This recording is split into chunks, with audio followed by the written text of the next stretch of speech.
Hey there, good afternoon, and welcome to Prog Monster. My name is Murph. I am the host of this show, a show that's dedicated to progressive rock, hard rock, heavy metal, and other forms of rock music.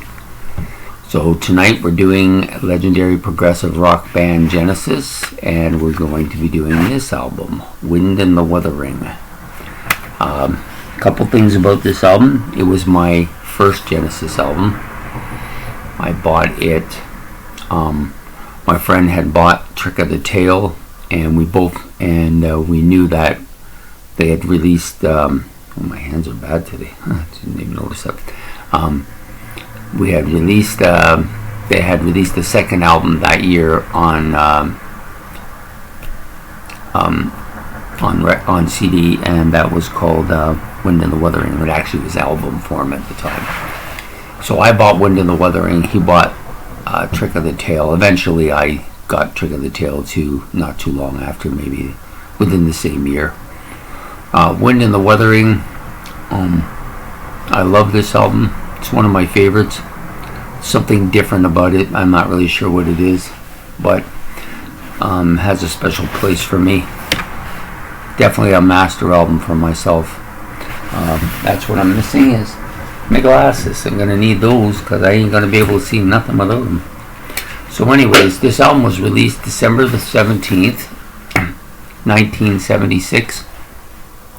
Relight Studio in Hilvarenbeck in the Netherlands. It's roughly 51 minutes in length, on the Charisma label and Atco as well.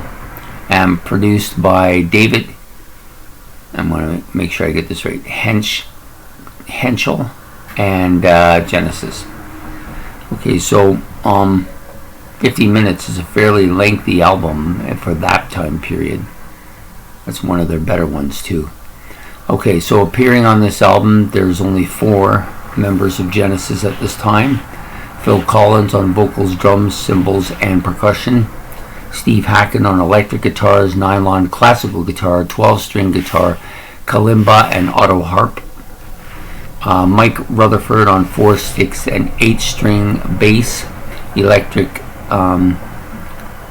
12-string and acoustic.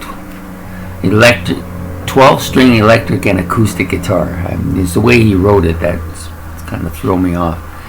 Bass pedals and backing vocals, and then Tony Banks on grand piano, synthesizer, Hammond organ, Mellotron, electric piano, 12-string electric guitar, and backing vocals.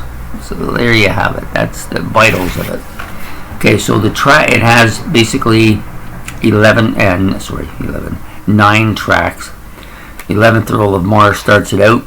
It was for the longest time my favorite song on the album. I'm not so sure that it is anymore. It's definitely up there still though.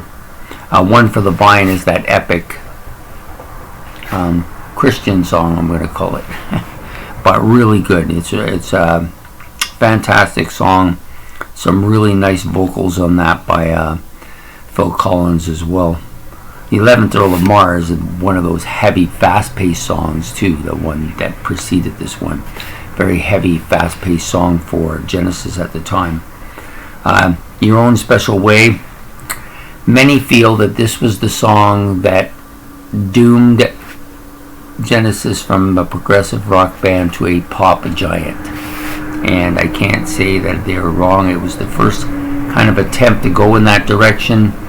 And it's kind of poppy and very almost ballady. Something they hadn't done much of in the past. So it was, to me, maybe the beginning. Great album, but that song, and I don't dislike that song, but I think it's the song that kind of started pushing them towards pop. And then, of course, they did Follow Me, Follow You on the next album, and then it's history after that. What Gorilla, pretty neat song. I like it. Kind of like Los Anglos, I can't remember what it's called, on the Trick of the Tail. So they had a similar song on each album. All in a Mouse's Night. That is probably my favorite song on the album. Probably now it is. At one time it was the 11th Earl of Mar. All in the Mouse's Night tells a story about a mouse trying to what he does to survive in his lifetime. It's kind of a fairy tale like song, I guess. Blood on the Rooftops. That one was written by Steve Hackett, I'm sure. I'm just going to take it out because I think that's the one that Hackett wrote. Pretty sure of that. Yeah, All in the Mouse's Night was by Tony Banks, and then Blood on the Rooftops, Phil Collins and Steve Hackett. Such a good song with some really interesting guitar bits in there. One of their most famous songs, I think. He should have had more writing on this album than he got, but I guess that's why he wasn't on the next one. Then you have Unquiet Slumbers for the Sleepers in That Quiet Earth. That's the next track on here. See how they wrote that. Yeah. So that it's like kind of two tracks in one. Rutherford and Hackett writing the first part, and Banks, Collins, Rutherford and Hackett writing the second part. Some interesting guitar on that as well. And then of course it ends off with Afterglow, a song by Tony Banks, one of my favorite songs by Tony Banks. So this album is like from top to bottom, has no really bad tracks. I mean, some people will tell you that Your Own Special Way is a bad track. Other people will tell you that's the best track. So, it's just a matter of what kind of a Genesis you like. I like the Genesis that played this kind of music, but a lot of people like the Genesis that played the pop stuff. So I think it started with this album, maybe a little bit with ripples on the predecessor. But this album is great. Its overall atmosphere is kind of somber. It's more laid back, kind of reminiscent of Trespass in a way. They both have that laid back kind of feeling, each having one heavier song. 11th Earl of Mar, The Knife on Trespass. But I like the album cover. It's a little bit grayer, a little getting the mood. It's like a very laid back album. Great one to listen to if you just want to relax and listen to some nice guitar and some really interesting noise.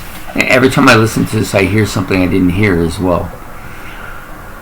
So there you have it, The Wind and the Wuthering. Genesis, I think this is their 8th studio album.